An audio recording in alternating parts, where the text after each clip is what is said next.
Keith coming out for drinks Ooh. afterwards? I don't.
All right, I'm going to get started. We're here for the Finance Committee meeting of July 1st, 2024. We have a quorum with committee member Baker is here. I believe Mr. Bullock will be joining us shortly. We'll start with a motion to approve the minutes of June 17th, 2024. Second. Okay, and that passes since we're both here. All right, so we'll start off. We have two things on the agenda. The first is Resolution 2024-38. It's a resolution approving a written post-issuance compliance policy in connection with the issuance of tax-exempt and tax-preferred obligations by the city. This was referred to the Finance Committee on June 3rd, 2024. I believe we probably have some guests here to, at least a guest here to explain this to us and to walk us through. So go ahead. Hey, Mr. Chairman, thank you. The resolution that we have tonight is 2024-38 is a kind of a happening because the SEC adopted some new disclosure and reporting requirements since the city last updated and approved its post-issue debt compliance policy in 2014. So given that our policy hasn't undergone a formal update in 10 years, but perhaps has done so in practice, this legislation includes our updated practices and includes a recommendation for formal event notices when the city issues debt obligations. So with us tonight, I do have our Assistant Director, Keith Schuster, over there in the bleachers, and our bond counsel next to me, Catherine Schwartz from Bricker Graydon, and Catherine's going to go into a little bit more detail explaining the debt policy. Catherine? Yes. Thank you. Am I on? Oh, perfect. Thank you. So the original post-issuance compliance policy was adopted after the IRS in their Form 8038, which is a form we do for use for all debt issuances, revised its form and added a question: does the issuer have a post-issuance compliance policy for tax purposes? They didn't really explain why they were adding it. It was a yes/no block. However, many issuers chose to do a formal policy so that they could check the box yes. No one ever knows if they look at the no's and that's a higher audit risk or what, for whatever reason. But that's probably the reason why your original policy was drafted. And it really focuses on tax matters, but post-issuance matters for all debt issuances are both really securities and tax. And over the years, we have updated the policy to focus more on the security side, the annual filings that happen every year. And I would say that, as Peter mentioned, the new policy really codifies what we've been doing in practice for the last couple of years. We think now is a good time to formally update it because there's a change in the finance department. We want to make sure that we have something we have a policy in place so the new finance director has a guideline of what we do, a roadmap per se, and nothing gets missed. But the big thing, I would say the big change is that the SEC now requires that if the city issues a new debt issuance where there's no official statement, that if it's material, you need to file a material event notice within 10 days. And so that's a new policy. This outlines it. Since the policy has been since that rule has been in place, we've been following it. And when you have larger issuances, we handle the material event notices. But Peter and I discuss anytime the city is borrowing and do an analysis to determine if it's material.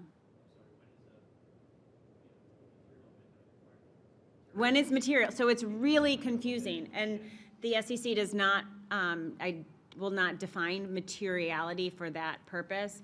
So we look at, like, for example, we had 2 debt issuances this year that did not have an official statement. The one was a note issue, which was $6.3 million, all of which matures next year. Even though you're going to roll it over effectively, you have a $6 million obligation that is going to all be due next year.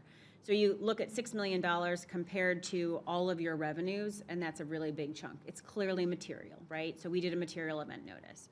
Then you had a lease. It was, I think, a $3.4 million lease payable over 5 to 7 years. So there's a much smaller payment each year. You look at that payment versus your revenue, and it isn't as material. It's less than it's just such a smaller portion. So we determined that the lease was not a material, did not require a material event notice, but that the note did. Does that kind of help you understand what kind of analysis we do?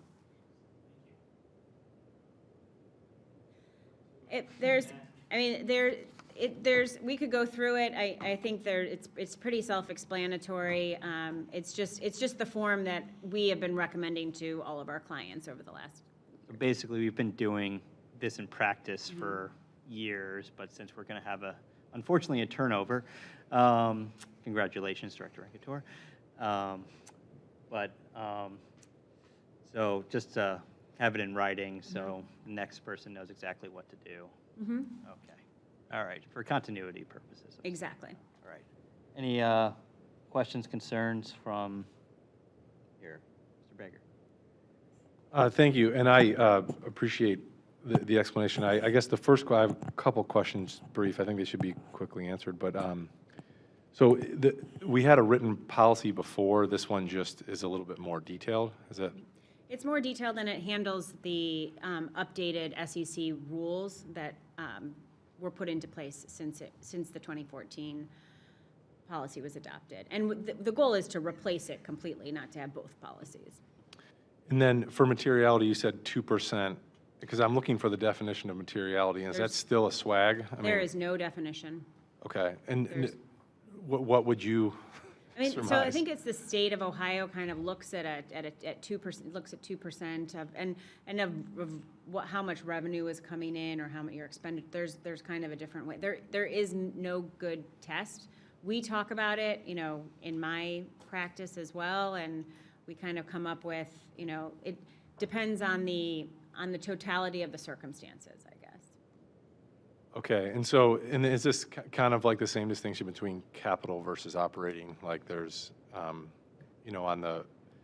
whereas if you have a continuing obligation but it's low, maybe it's a operating expense as opposed to it being a capital expense? We're looking at what is the highest principal and interest you're going to have to pay in any one year.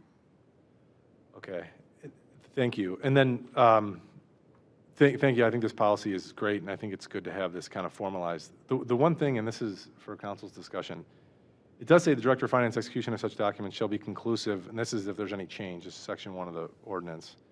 And if there's any change, the Director of Finance's execution of those documents shall be conclusive evidence of the council's approval of such documents. I'm okay with the Director of Finance signing any documents necessary in connection with the policy. I do think that we should consider some sort of statement that, like, if this policy changes, it needs to, or changes materially, or we can use the same amorphous definition of material, that it comes before council at least for notice. I'd like to know if our policy changes, but that's just a suggestion for the rest of my colleagues to consider. And also, if the finance department, if that's, I think you would anyways if you materially changed our bond reporting policy, but I'd be comfortable if it was in the resolution as well. Right. I don't really have any significant thoughts about that.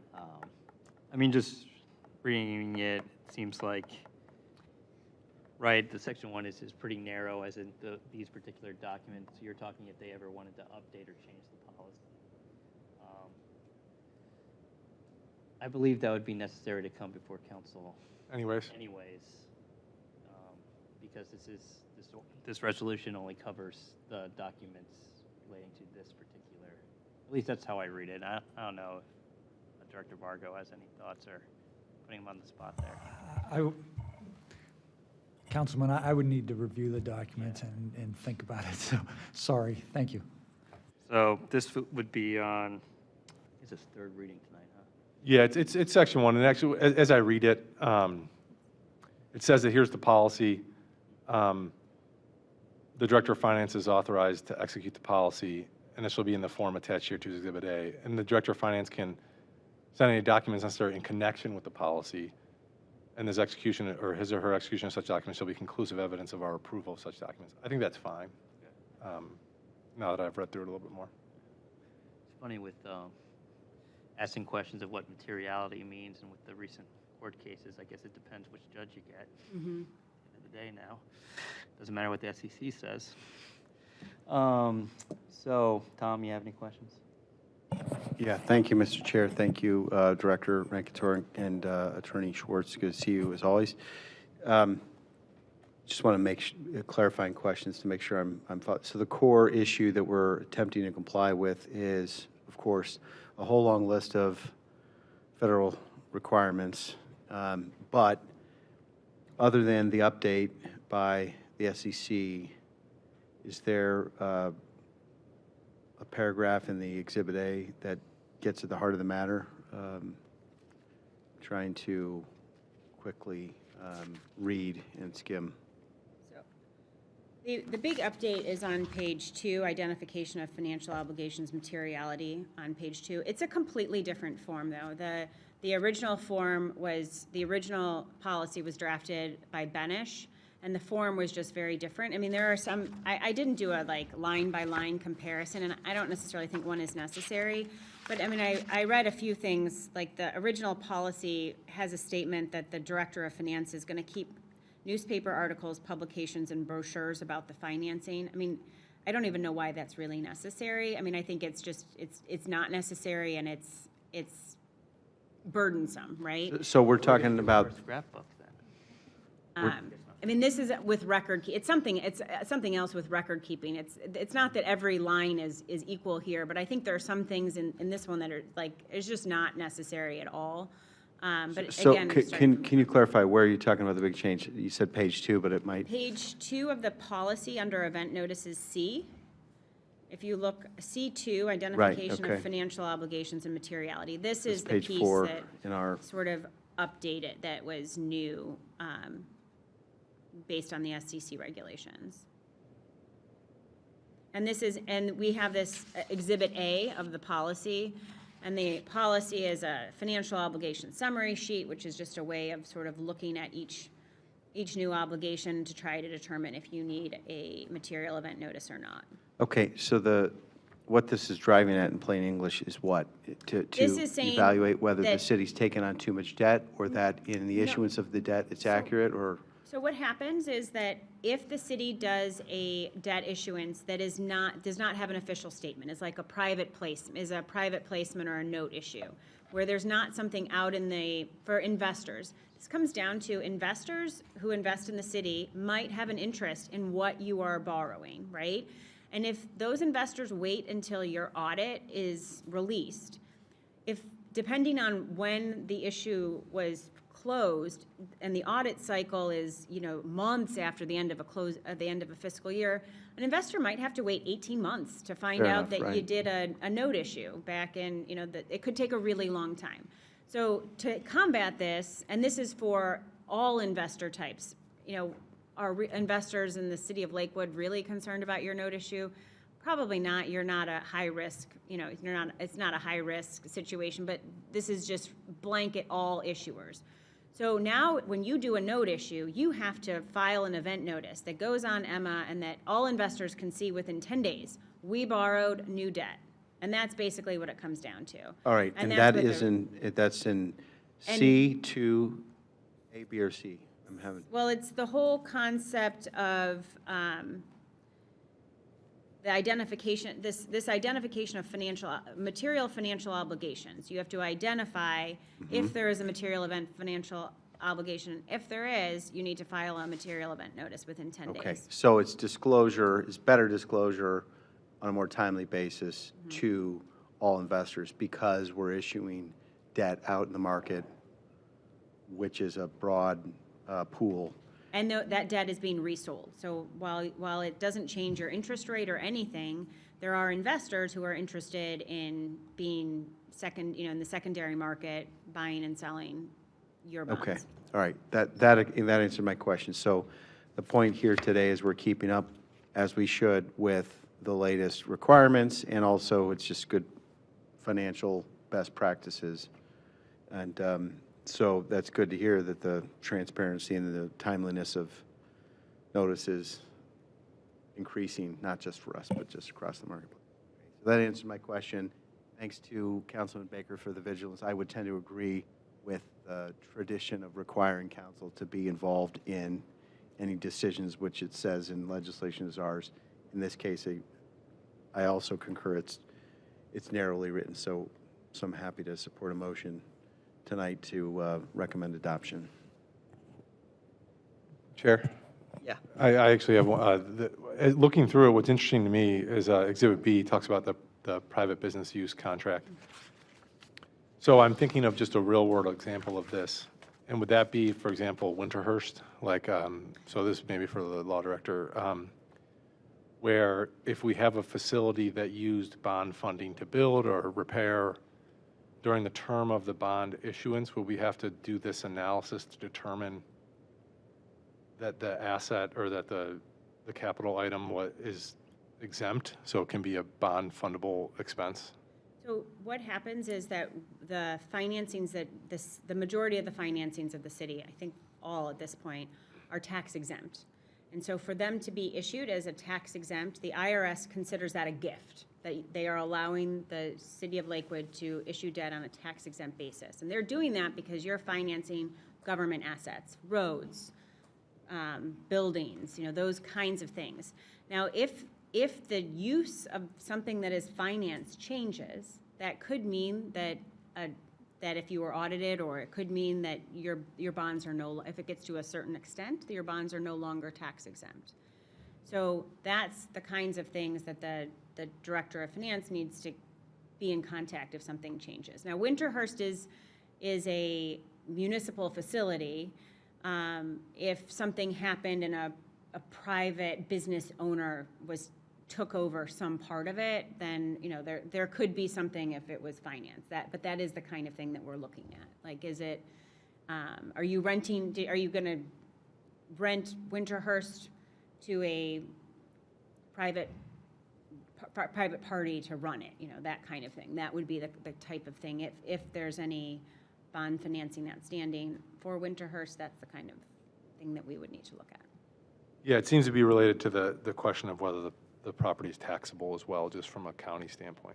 Part of it is whether it's taxable, but it's a different analysis. There's like a 5% private business use test that you can have to remain tax exempt. So it's a different analysis. It's not just like you could go over and still potentially not be tax exempt from a property tax basis. There is it's a separate analysis. So you could theoretically get into that. With still not having to pay property tax. So anytime we enter into any concessionaire agreement for any government facility, we should be using a spreadsheet, this Exhibit B, to determine. Or having a conversation with me too. If anything is changing on there are ways to make these, qualified contracts so that they're not problematic from a tax exempt perspective. There are, with cities, there are a few things where these sometimes come up. The one I always like to warn people about is naming rights, because you don't think of it as private business use. But in some cases, if you give naming rights to a corporation, a for-profit corporation, on a building that is financed with tax-exempt bonds, it could become problematic, and you don't always think about it because it's a name. Now, if you just give it a name of a family name that isn't business use, you're usually okay. Thank you. It looked like Director Rankator had a point. You raised your hand. I was just, Mr. Chair and Councilman Baker, I was just going to point out that they are separate analysis. However, we've worked closely with Director Vargo and procured a tax exemption for the Winterhurst facility moving forward, beginning in 2025. It's been granted? Yes. That's awesome. Good work. Any other questions? Mr. Chair. Yes. So this is helpful in it's helpful clarifying discussion here. So, Catherine, the discussion we just had about the private business use of a city-owned facility, that relates only to the tax-exempt bond finance portion of any funding that goes into it. So if other monies that may be city monies go to maintain, upgrade, operations and maintenance, and maybe even, rehab and, updating the interior of a commercial office building, but it's not bond financed, then we're in the clear. We don't have any, yeah. we don't Okay. have- This is only post-issuance compliance, so we're looking at post-issuance, so after a bond was issued. That's what we're focused on, is, bond finance, after a bond Issuance financing means deal- when we put it up for sale, but not after it's been purchased? If- So we're giving notice about what we're selling, right? But we're looking at anything that has been financed with bond proceeds. If it hasn't been financed with bond proceeds, we don't have the IRS tax exempt rules to follow. You may have other rules to follow. I but jumped around on you, though. So what defined post-issuance? What's that moment? Post-issuance is, so we do a note issue every year, right? And we do roads, we do some water, sometimes we do some roofs, those kinds of things. So once we are issuing to get funding in order to do those projects, and then you pay them back, right? So as long as that note or bond that comes after it is outstanding, you have obligations with respect to the projects that were part of it. Now, roads and water and sewer, are not likely to ever have any private use issues on the tax side, but maybe the buildings that have roofs, those are the kinds of things that, it's usually a very small portion of it. But Sure. So just the moment in time for post-issuance disclosures is when? Is it simultaneous with when you put up the debt for sale? as long as so for securities purposes, you only have securities issues if if it's gone to an official statement stage. So there's two different things. But then as long as those bonds are outstanding, we're doing an annual report. We Okay. do one Annually, annual we report. update it. Annual report, and we file it with respect to all Okay, so the outstanding issues. disclosures for the sale and the resale as much as it is for the And initial the sale. same thing on the tax side, that is, until that obligation matures, you could be audited, there could be an issue with change of use, and it doesn't come up a lot in a city, but these are the kinds of things that we want to make I'm sure. just pondering how useful to the initial purchasers is a post-issuance disclosure if that time of disclosure is after the purchase. Because it's the secondary market investors who are looking at it as well. So these are all posted on this central repository, which all investors, which is just a public site. So Very when good. we do a material event notice, we do your annual filing, anybody from any computer can access it, and has access. That answers my question. All right. So we're up to not 101, but 202 or 303, and I didn't Finance want to geek. start there, but if you took me there, I'm gonna go there. no, it's helpful to work through these things, so appreciate it. And, I do know that the city owns at least one other commercial property, which we do rent to private businesses, but I can't think of bond financing associated with that. So, And there Park are facilities times would be where the- it becomes necessary to finance something like that, and it can also be done on a taxable basis. And then all of these tax exempt requirements and private use requirements just go away if you issue on a taxable Okay. basis. thank you. All right, if there's nothing else, I'm going to, thank you very much. I'm going to move to recommend this resolution for approval by the full council. Second. All right, any further discussion? All right, all those in favor? Aye. Aye. Okay, ayes have it. Any abstentions? No, we're good. All right, so next, thank you very much. Ordinance 12, 2024, it's our pretty routine transfer in advance ordinance. Director Regator, take it away.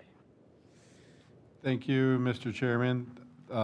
Ordinance 1224 is our third quarter transfer ordinance, and as you mentioned, it is pretty routine in our case because the transfers were planned as part of the 2024 budget, and at this point, there appears to be no reason why we'd want to deviate from the budget plan. And you can see from the chart that the movements include water and sewer funds to cover debt service payments. There's also some transfers to help subsidize the aging fund and also to subsidize Winterhurst. Winterhurst we've done since 2021. We just started doing that to try to prevent us from having to issue debt on Winterhurst, and realizing that there was going to be some major capital expenditures that we were going to incur. So that's really this ordinance. As I've kind of mentioned in the past, the second and third quarter transfers are usually pretty routine. When we get to the first and the fourth, those are, ones that are a little different. All right, so this was planned for, this was budgeted for, this ensures that our budget is balanced and pencils out at the end of the year. Is that right, Director Encantor? Yes, sir, Mr. Chairman. Okay, so is there any questions on this? Mr. Chair. Yeah. Sounds like we should have considered this first because we just anticipated the Winterhurst conversation in the last piece of legislation. But Director Rankator, is that for operating or for capital for Winterhurst? I know there's personnel at Winterhurst, but I don't know without, off the top of my head without asking. So the $75,000 quarterly transfer into the Winterhurst fund is for what, in plain English, types of things might it pay for at Winterhurst? It's largely for capital. I mean, there's operating things that need done there, but that's like maintenance to the building that definitely needs done. But the lion's share of all the transfers we've been making are for capital purposes. And just by, we've been funneling certain amounts of monies in there each year in order to just kind of save up for these huge expenditures that we've been incurring over Winterhurst. So we're not anticipating that every dollar of the $75,000 transfer is spent immediately, but you're recommending, in effect, a fund balance for Winterhurst to have an allocation that it can then draw upon when it needs to make an improvement. Yes, so to keep the place operating at a reasonable, upkeep with it. And then, at the end of the year, we kind of look and determine if there's going to be bigger needs for next year. If you look in the capital plan, there are some capital needs in there for Winterhurst for 2025, and I'm sure, we'll be discussing that later in the year. The city did procure a $750,000 grant from the state, so we're very fortunate that we're able to obtain that, and that'll definitely help us, and it's one of those things that'll hopefully help us from not incurring debt. So that's really been my focus as your finance director with regard to Winterhurst, is if we'd let this thing ride and put the money somewhere else in some other fund, we'd definitely be issuing general obligation debt to cover this, and don't want to do that given our, just our general debt structure as it is now. Okay, thank you. It occurs to me, Mr. Chair, the relatively new practice dating to 2021, you said, Director Rankator? Yes. Okay, it would be helpful before the year's end to have a Winterhurst check-in and review. My impression is that the public appreciates the new management, the new investment, the new schedule. So from a user's perspective, it's positive. Just from a financial oversight perspective, I think it would be good to remind ourselves of, the total cost. It's great to hear about the very large and significant state grant. I don't know if we knew that before or that's new news. But anyway, there's some thoughtfulness to this, and it's just a good reminder that, perhaps in October we could take a look at that specific enterprise and understand how the pieces fit together and evaluate, are we investing appropriate amounts? Is it a good return on the investment? All of those things. Thanks. Any further comments, questions? No, I'm going to move to recommend ordinance 1224 for approval by the full council. Second. All right. Any discussion? All those in favor? Aye. Ayes have it. Meeting's adjourned. Thank you.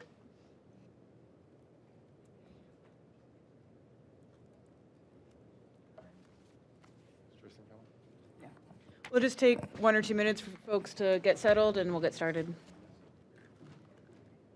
You're welcome.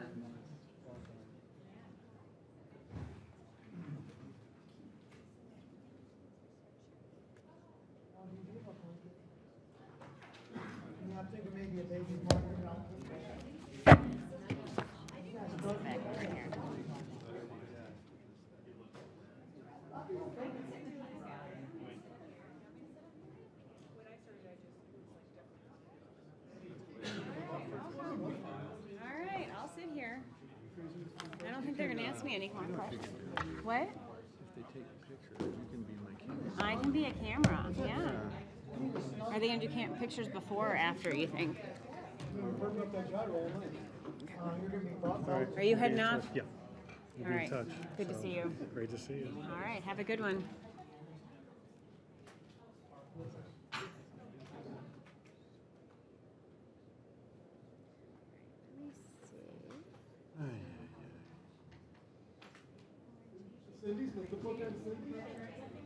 I am good at taking pictures. They'll probably move me to the front. You need, if they take some, you can take some with my camera. It's just hit the camera button and Okay. you. Is that gonna be a- Do you have a Droid or do you have a? I have a, Apple? I think I just press the button though, right? Yeah, or you can take it with your phone and send it. to one of I can do either. All Maybe right, that'd be better because you know how to operate yours. here you go. I can do that.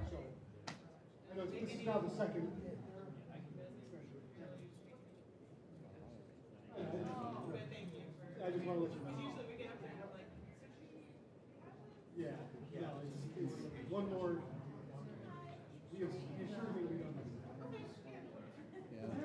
I would have answered that thing, Mr. Bullock's like, I don't think he was really, I mean, you were explaining all the detail. He just wanted to know, what's the issue with this mean? It means we When have to you- take debt out.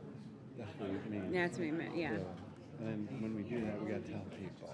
That's, you know, I know how his little mind thinks. That's a good one. You were thinking he was way smarter than what he was. Mm. I don't know.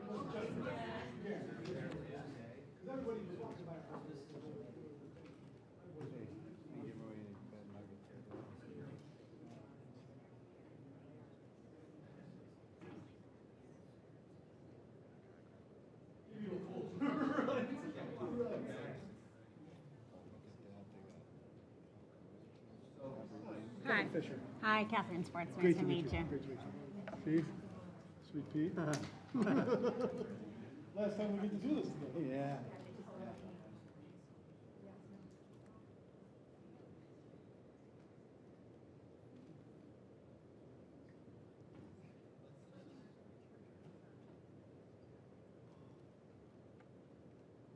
Yeah, that was fun.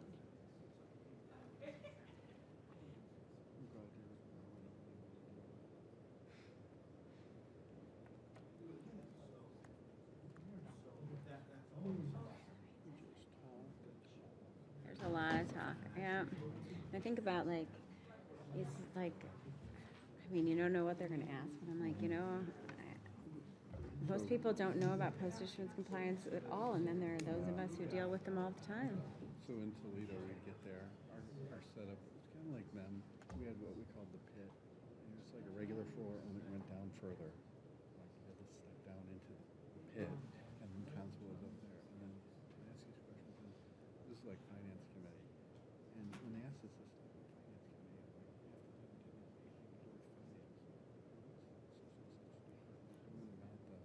Yeah. Someone said, well, like, I didn't have the ordinance pull up, but I was like, we don't authorize the director of finance to change the policy. I mean, he just had, he worked through it Yeah. before I had to even say anything. Just signing documents, but yeah, no, this, he's an attorney and Mr. Shea. All right, we will call the July 1st meeting of City Council to order. If you're able, please rise for the Pledge of Allegiance. to the flag of the United States of America, to the republic for which it stands, one nation, under God,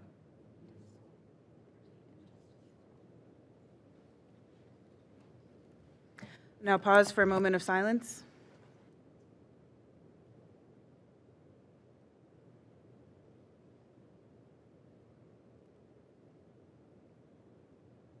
Madam Clerk, please call the roll. Baker, Here. Bullock, Here. Keppel, Here. Marks. Here. Rader, Shackner, Here. Streebeg. Here.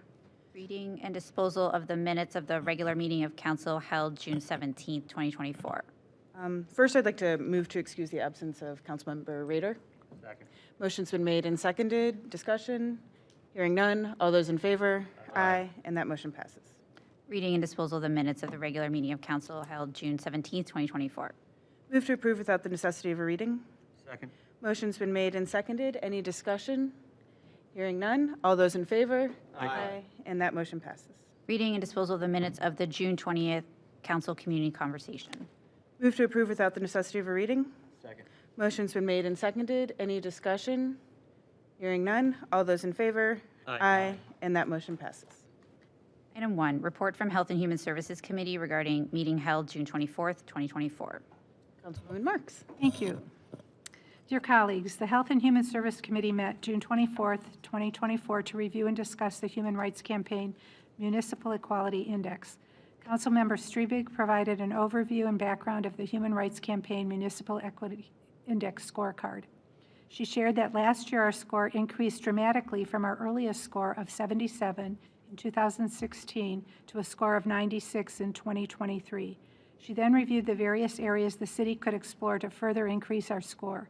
Human Services Director Barry also provided an overview of all the work his department has undertaken to promote an inclusive and affirming environment at Cove Community Center, such as instituting the safe space training for all staff and collaborating with the LGBT Community Center of Greater Cleveland. Additionally, there was discussion amongst committee members about the most impactful opportunities the city might consider focusing on and strategies for the next step. Some key areas identified included adjusting signage to designate single occupancy bathrooms in City Hall and Cove Community Center as all gender facilities and updating our healthcare benefits to better align with the transgender inclusive criteria of the index. The committee looks forward to continuing this important conversation, and we have committed to coming up with a punch list of items to move this work forward so that we can obtain the highest score possible for the next report. Sincerely. Thank you. I'll move to receive and file that report. Second. Motion's been made and seconded. Discussion. Madam President, Councilman Baker, or Bullock, sorry. thank you. Just want to say thanks for the report. Thanks to Councilwoman Streebig for initiating the thoughtful discussion. I intended to be at the committee hearing. I'm not on the committee, but I wanted to join, and I couldn't, as it were. But I'm glad to get the report and glad to see the systematic and thoughtful work to find ways to improve, and I certainly support that. So thank you. Thank you. Further discussion? I'll echo that. I appreciate this work being initiated and undergoing, as well as the support of the directors in moving it forward. I think it's very achievable for us to get there, and we can keep going higher even when our score can only go as high as 100 according to HRC, but we know that we could go higher, so that's good. And I appreciate that, so thank you. All right, there's a motion and a second to receive and file that report. Any further discussion? Hearing none. All those in favor? Aye. And that motion passes. Item 2, report from Housing Planning and Development Committee regarding meeting held June 24th, 2024. Councilman Bullock. Thank you, Madam President. Dear council members, the Housing Planning and Development Committee met on Monday, June 24, to discuss proposed ordinance 41-2023, which has to do with adult use marijuana dispensary management and financing. Since February, the committee has been discussing the topics of regulating adult use marijuana, and in that time has considered a number of different drafts and strategies for regulating the permitting and operations of marijuana businesses. The conversations continued on June 24th when the committee moved to substitute the original version with a new version provided by the law department. And in addition, the committee also moved to amend the substitute version with an amendment offered by Councilman Baker.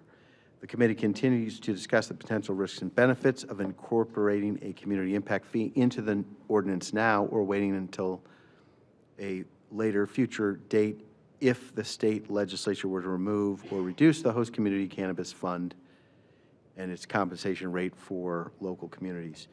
Also under debate is the in the committee is whether a local regulatory scheme should apply to the medical marijuana, adult use marijuana, both or neither licenses for the dispensaries. The committee will meet again in July to continue deliberation. And I would add, I hope that we do bring this to a conclusion. I was hopeful that June 24 would be, we'd conclude, but there's not a rush, and so we're taking the time to be thoughtful. Move to receive and file that report. Second. Motion's been made and seconded. Any further discussion? Hearing none. All those in favor? Aye. And that motion passes. Item 3, report from Finance Committee regarding meeting held today, July 1st, 2024. Vice President Schachtner. Thank you. Today, there were two pieces that were under consideration. First was Resolution 2024-38, which was approving a new policy, an update of the policy, which replaces the old 2014 policy in connection with the issuance of tax-exempt and tax-preferred obligations by the city. The original debt policy came about in 2014 when Form 80-38 was came out and added a new question to it. So since that time, we were kind of adding internally practices and procedures to keep up to date with SEC policy. There was a new requirement by the SEC that predicated this change in policy, and also with the retirement of Director Rankator and a new director coming in, wanted to formalize any updates to our policy, so there's an easy transition, no mistakes, nobody misses anything. Our bond counsel explained all the changes. The major one was to comply with a new requirement that an official statement of material event notice is issued when debt issues is material. There was some discussion of what that means and what the analysis would entail. That was recommended for approval to the full council. And then we discussed ordinance 12-2024, which is our third quarter transfer in advance ordinance, which is planned for within our budget, keeps things balanced, and there were no surprises there. And so that was also recommended for approval to the full council. Move to receive and file that communication or that report. Second. Motion's been made and seconded. Any further discussion? Hearing none. All those in favor? Aye. And that motion passes. Item 4, Resolution 2024-38, a resolution approving a written post-issuance compliance policy in connection with the issuance of tax-exempt and tax-preferred obligations by the city. Move to adopt. Second. Motion's been made and seconded. Any further discussion? Madam President, Councilman Bullock. I appreciate the Finance Committee hearing tonight on the same topic and support the motion, and I'll be happy to vote for it in a moment. I also just want to acknowledge, I think, just for public consumption, I think the financing of the city's debt and bonds and notes is a very well-run operation. It's thorough. We get good, clear updates, and over the years, that's been consistent. So for the members of the public who pay attention and care about such things, as we all should, we've got a good team in place, and I appreciate the work of the Finance Department with the Bond Council to do that, so that nobody has to worry about reading about Lakewood debt issuance. No news is good news, and we're going to keep it that way. Thanks. Thank you. Any further discussion? Hearing none. All those in favor? Aye. And that motion passes. Item 5, Ordinance 12-2024, an ordinance to take effect immediately, authorizing the transfer in advance of certain funds. Move to adopt. Second. Motion's been made and seconded. Any discussion? Hearing none. All those in favor? Aye. And that motion passes. Item 6, Ordinance 10-2024, an ordinance to take effect immediately to approve the editing and inclusion of certain ordinances as parts of the various component codes of the codified ordinances and to provide for the publication of such new matter. So first, I will move to substitute this to include the new ordinance permitting medical and adult use marijuana dispensaries in commercial districts. Second. Motion's been made and seconded on the substitution. Roll call on that? Baker? Yes. Bullock? Yes. Keppel? Yes. Marks? Schachner, Yes. Strebig. Yes. And then I will move to adopt as substituted. Second. Motion's been made and seconded. We need to roll call again, or we can just do? Okay, all right. So we have a motion and a second to adopt as substituted. All those in favor? Aye. And that motion passes. Item 7, Ordinance 11, 2024, an ordinance to take effect immediately to address the livability and safety needs of Lakewood by building upon efforts to promote an equitable multimodal transportation system. Move to defer. Second. Motion's been made and seconded. Discussion?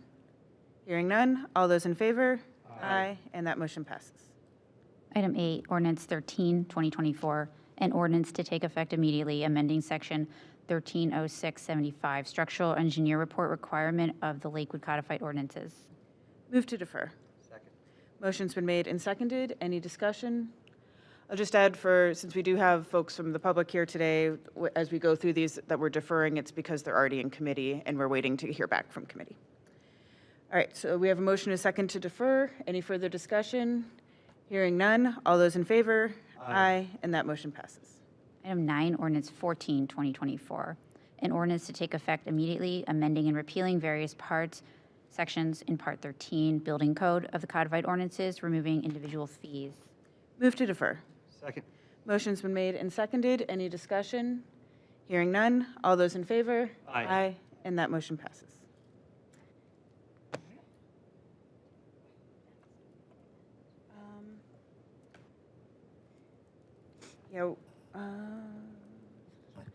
Without objection, I'm going to move item 11 next. We'll save item 10 for the end, I think. So, no, not hearing any objection. Item 11. Item 11, report from the Lakewood Civil Service Commission regarding the recommendation for council member and mayor salaries. I believe we have a member. Come on up. Please introduce yourself.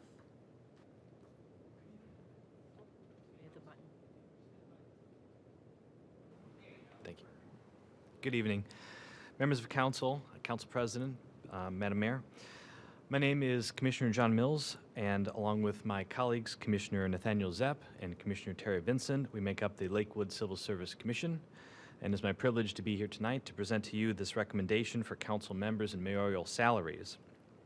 This is pursuant to Lakewood Charter Article 6, Section 6.7, requiring this report every 4 years. So July 1st being the day of the deadline, we are making the presentation.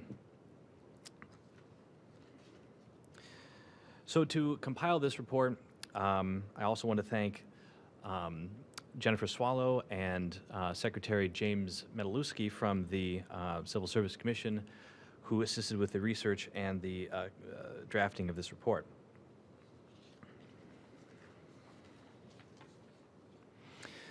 To make this report, we examined comparable cities in the area of comparable size and population, drawing off of what are the existing salaries and the existing roles of both the mayor and the city council positions. We found that, in general, the salaries are in line with similar salaries of similar municipalities. However, as we'll discuss, there are some nuances that we've led to make recommendations for increases in council and mayoral salaries. Starting with the mayor, because the mayor serves in a capacity of both the executive and the safety director, as well as due to factors of ongoing inflation and the fact that the last increase for mayoral salary was 2020, we did recommend an increase for the mayor's salary to be set at $136,250 plus benefits as of January 1, 2028. We feel that this is within the salary range of comparable cities. Generally, that range is between $90,168 to $143,655. So that would keep the mayor's salary at approximately the median of that range. There's an administrative recommendation dealing with the timing of salary increases. I will discuss that in a minute.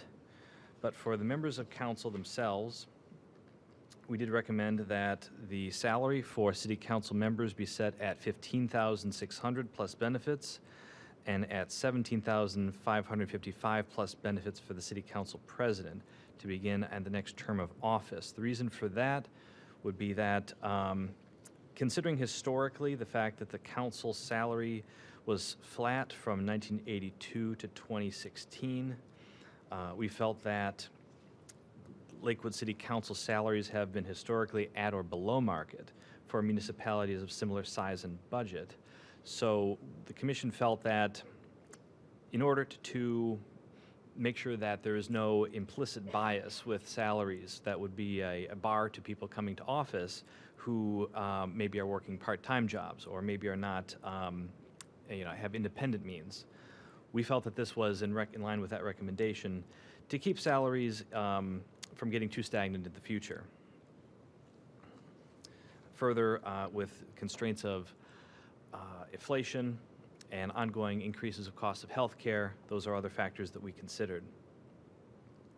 The timing of salary adjustments under the existing charter is sometimes problematic because, in essence, the Civil Service Commission makes its recommendation once every 4 years, as I mentioned, and a separate part of the charter prohibits salary increases for the mayor and city council from coming into effect during their term of office. So we do get into this sort of staggered approach to the recommendations where the recommendation and the salary increase itself are decoupled and can lead to protracted periods of time where there's no increases to the salary. So as detailed in more detail in our report, there are 2 recommendations possible for resolving this. One would be to eliminate the charter language altogether regarding the timing of the salary change. The other one would be to simply just define in a more explicit sense, making a provision for increases to occur during a elected official's term of office. That would allow the council to be more flexible in terms of responding to increases in health care, increases of cost of living, and keep those salaries from being too stagnant for too long of a time. Those, as I mentioned, are discussed in more detail in the report itself. So at this point, are there any questions from the body? First, I'd like to thank you for being here and for your work on the commission, as well as your fellow members. Council members, any questions at this point? Councilman Baker. Yeah, thank you, Council President. Not necessarily a question for Mr. Mills, but thank you for Mr. Vincent's here as well. Appreciate your service. Just process-wise, right, so this is on the docket. Are we intending to refer this to the Committee of Whole to discuss it? I think I would appreciate some time and some ability to think about it more, but just curious as to the process that administration thinks about, or you as council leadership. I agree, and actually, I will go ahead and move to refer to Committee of the Whole. Second.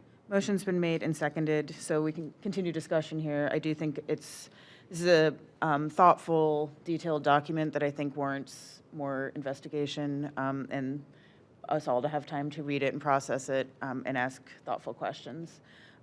Does anyone have any questions for Mr. Mills, since he is here at the moment? Councilman Bullock. Thanks, Madam President. Thanks, Commissioner Mills and Commissioner also here. Commissioner Vincent, can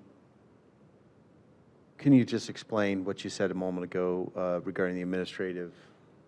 It's on my screen. The timing administratively.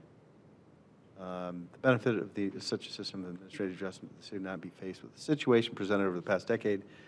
Every 2 or 4 years, we have seen that because the current process for evaluating and adjusting salaries, the salaries of elected officials are not aligned with those of other municipalities. So therefore, your solution was, I've lost the sentence you were talking about. You said you recommend the latter approach where there could be an administrative adjustment, that maybe it's right in the middle of the page there, to define the administrative adjustments in the charter and make provision for those salary adjustments only to be allowed during that official's term. Can you explain what that means in plain English? Yes, yes. In brief, as I discussed, the current charter language would prohibit that in the sense that any salary increase is not occur until the next term of office for a person. So that has certainly led to, it seems like has led to difficulties making it timely assessments and timely adjustments. I think it's a timeliness question. And so that is the Commission's recommendation would be to allow the council to make those changes in a more time-efficient manner. Does that answer your question? I guess so. So define the administrative adjustments in the charter and make provision for this only to, so what does it mean only to be allowed during an official's term? Would that mean that there would be a temporary salary adjustment for whatever the balance of the term is, and then the election happens? I believe the intent is that the salary effects would come into effect immediately. Okay. That would be just essentially effective upon passage. Okay, well, I look forward to some more discussion. I appreciate it. And, I guess in your position, you're trying to make recommendations, and you have to future-proof your analysis a bit, because the date between your recommendation and the implementation could be 1 and 3 years later, or really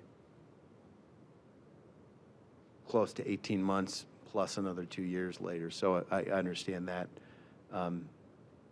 Appreciate the thoughtfulness of the approach. And, I personally think when you're talking about the falling in the median, that's important information. I don't know that any of us are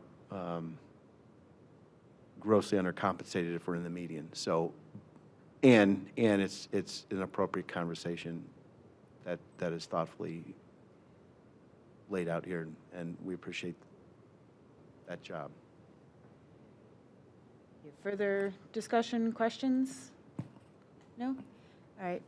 Chair Mills, Mr. Vincent, thank you very much for being here. I look forward to talking more with you in committee, so thank you. Thank you. Good evening.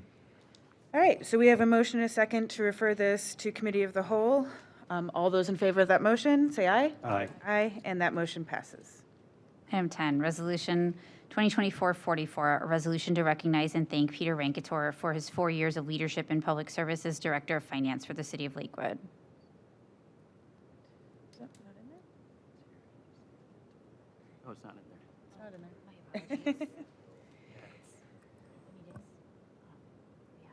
Okay. All right.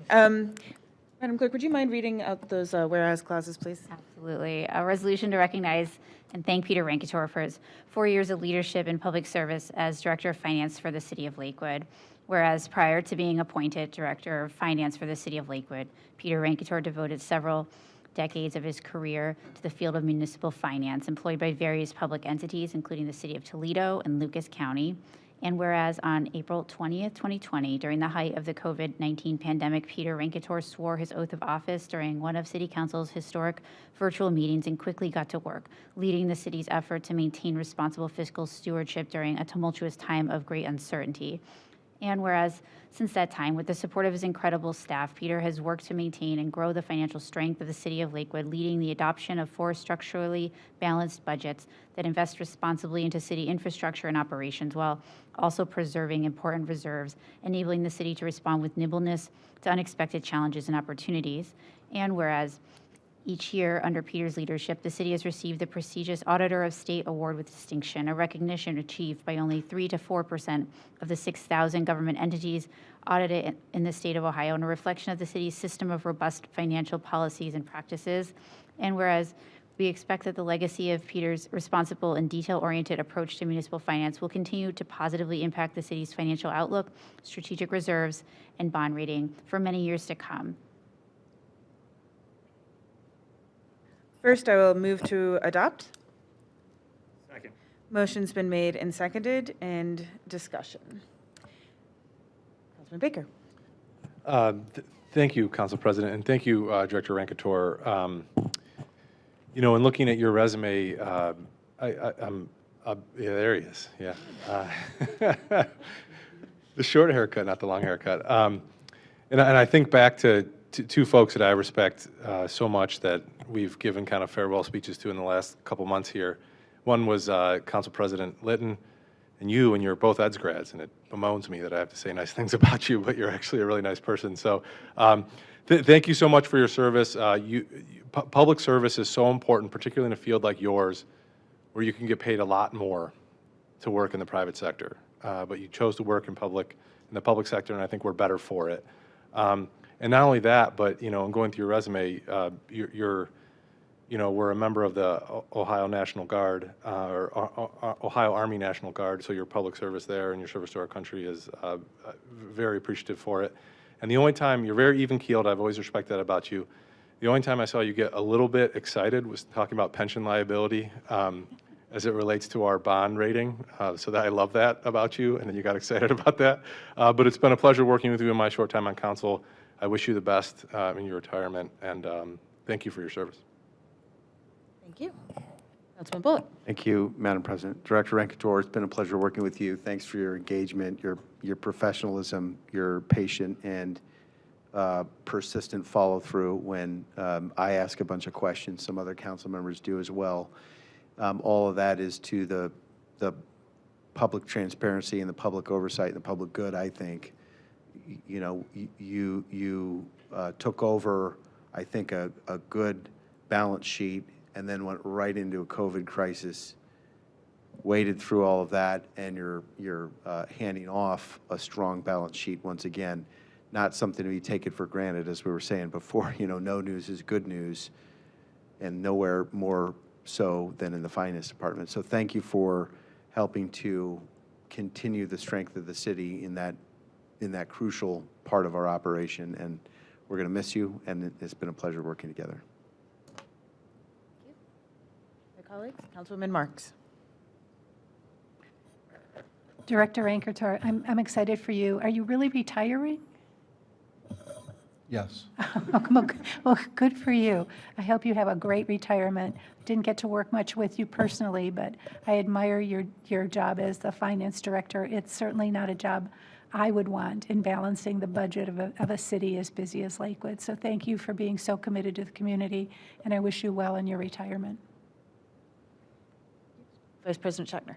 Thank you, Director Rankator. I had to say I really appreciated your endurance during those budget committee hearings. Always very patient with all members of council and members of the public that had questions, and everybody has an ask, especially from the finance director, about things they want to see funded in the city, and I appreciate how you explained all aspects to everybody. Always appreciated your Ben Stein-esque delivery. Always something to look forward to, and really enjoyed our time together, and had to say that never had to question anything you ever said in a finance committee meeting. Always trusted what you said, and all intents and purposes, you've been a straight shooter. Really helped us out with the budget, and really we're in good fiscal health because of your efforts. And thank you very much, Director. Thank you. Councilwoman Striebeck. Thank you. I too would like to echo the gratitude of the colleagues here on City Council, and thank you for your care and concern that you have given in performing your duties for the citizens of Lakewood. Thank you very much. Thank you. Mayor George? Yeah, I'll just add, we had our farewell earlier today, but also want to echo the sentiments from council and really appreciate working with you and leading us, Lakewood, through probably one of the most challenging times financially that we've probably ever experienced with the COVID pandemic hitting us early on in your tenure, and really appreciate the last 4 years and wish you the best in your retirement. Thank you.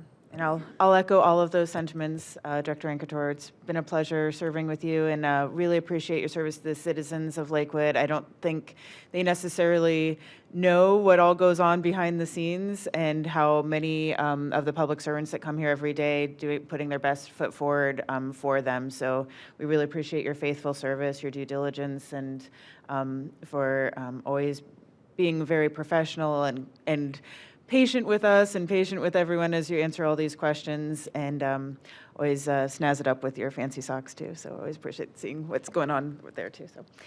So thank you for your service. We appreciate you. We do have a resolution, so after we're about to vote on this resolution, and then we'll come down for a picture here. Would you like to say a few words?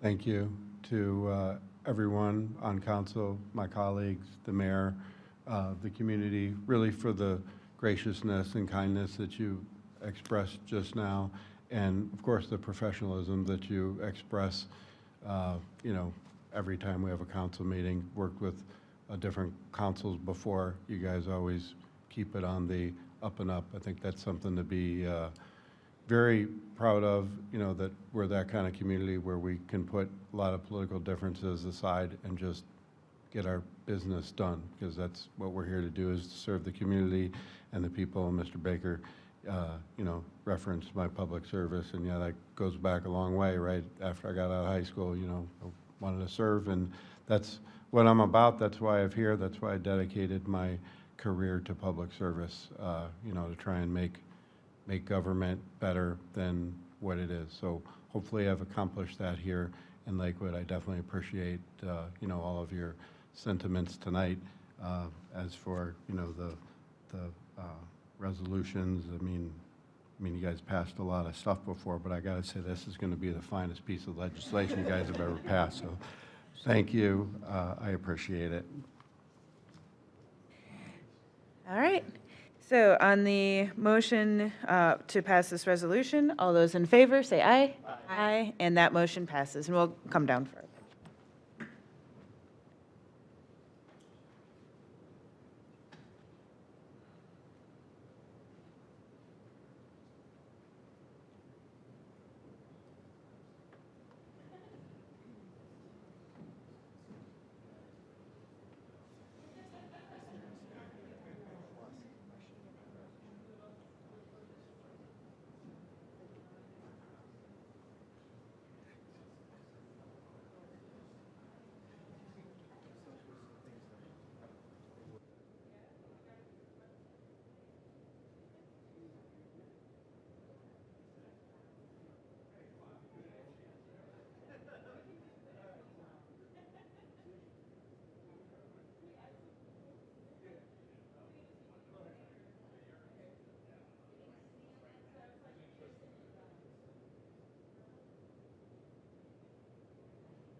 All right, we have one final business here. Item 12, liquor notice regarding La Mocha Cafe.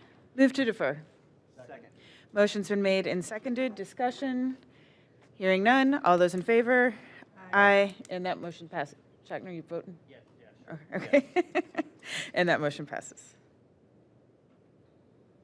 All right, so we have reached public comment. We do have two folks signed in to speak. When I call your name, if you come up to the microphone, make sure the light is on, so push the button until it turns green. You have 5 minutes. Please keep your remarks civil and address the chair. And state your name and address for the record. First up is Brian Higgins. No comment? Okay. All right, next up is Amy Herberger. Yep, come on up. We're friendly. Yep, and just push the button, it'll turn green, and then we can hear you. Yep. If not, the chief will come up and help you. Yep. Okay. Good evening, esteemed council members and fellow residents. I'm here today with profound concerns regarding the approved Bunce Road Rehabilitation Project.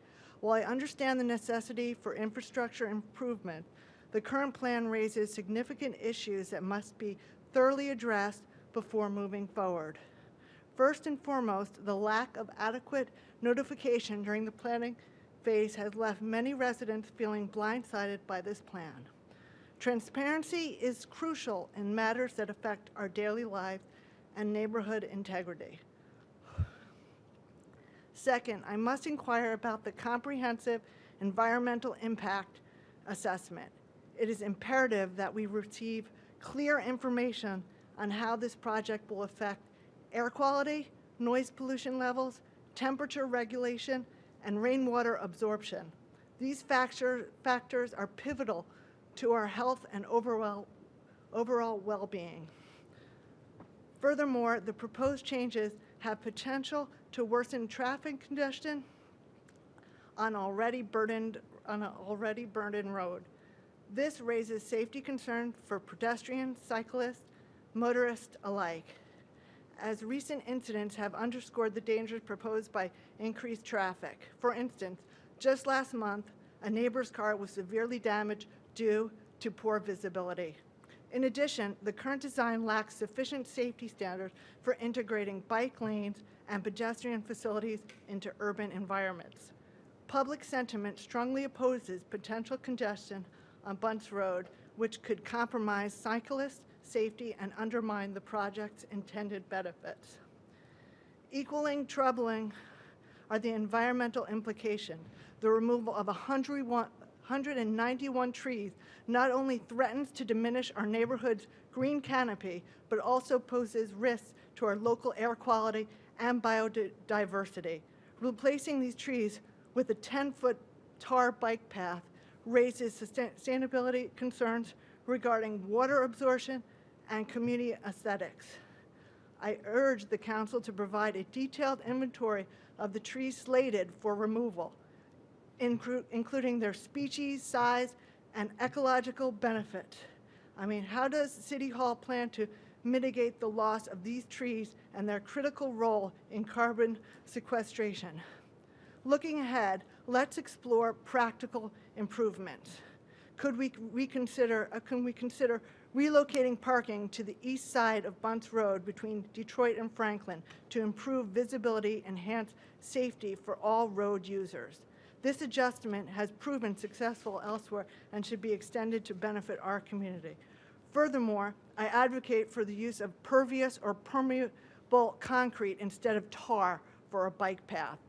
Concrete offers visual appeal, reduces heat absorption, and better aligns with environmental sustainability goals. As a homeowner directly impacted by this project, I seek clarity on how driveway configurations will change post-rehabilitation. It is essential that these changes are not only functional, but also aesthetically pleasing for the residents. Additionally, there has been no discussion regarding the city's plan for ongoing maintenance of the new infrastructure.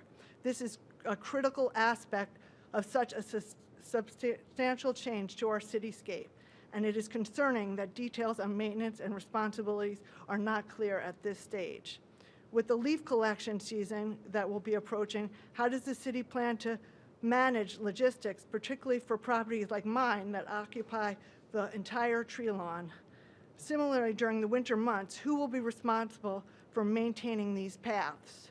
In conclusion, I urge City Hall to address these concerns transparently and comprehensively. The well-being of our community and the sustainability of our environment hinge on thoughtful planning and consideration of these issues. thank you for your time and attention to these critical matters. I eagerly await your response and look forward to collaborating on solutions that prioritize the safety and prosperity of our neighborhood. I'm done. Thank you. With 25 seconds to spare, well done. And thank you very much for coming up to speak. I know it's can be intimidating, and we really do appreciate your public comment. We don't typically do a back and forth, but some of the administrators or my council colleagues may very well follow up with you afterwards and talk more about this. I know Councilwoman Striebig's been very active in doing that work as well. So thank you very much for coming and speaking. We do take your concerns seriously. Okay, so that is the end of folks signed in for public comment. All right, and announcements from colleagues? Anyone? All right, I will just make an announcement. Looking forward to the fabulous Lakewood 4th of July celebration, the parade and fireworks. A reminder that the city's fireworks are the only fireworks allowed in Lakewood on the 4th of July or any other day. So please keep that in mind because our safety forces are already very busy. Please do not overburden them. Okay, and then I will also add that next council community conversation coming up is Ward 3 on July 17th at 6 p.m. That's at the Barton Senior Center, 14300 Detroit Avenue. That is targeting Ward 3 residents, including those on Bunce Road, but is open to anyone who wishes to join me, Councilwoman Striebig, my at-large colleagues, and any of my other council member colleagues who want to come, and any members of the public who wish to come. All right, any further announcements from the council? Announcements from the administration? No? Oh, yes, Director Byington.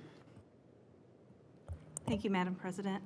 I just wanted to mention that our new sustainability coordinator started today. Her name is Jill Bartolotta. She comes from the Ohio State Extension. She was an extension educator for the Ohio Sea Grant, and she has a master's in environmental policy from the University of New Hampshire. So she started today, and I'm sure she's looking forward to digging in. Thank you. What did you say the last name was again? Bartolotta. Bartolotta, okay. Thank you very much. I know we've all been excited to see that position filled and to meet her, so thank you. All right, any other announcements? No? Hearing none, I will move to adjourn. Second. Motion's been made and seconded. Discussion, hearing none. All those in favor? Aye. And that motion passes. We're adjourned.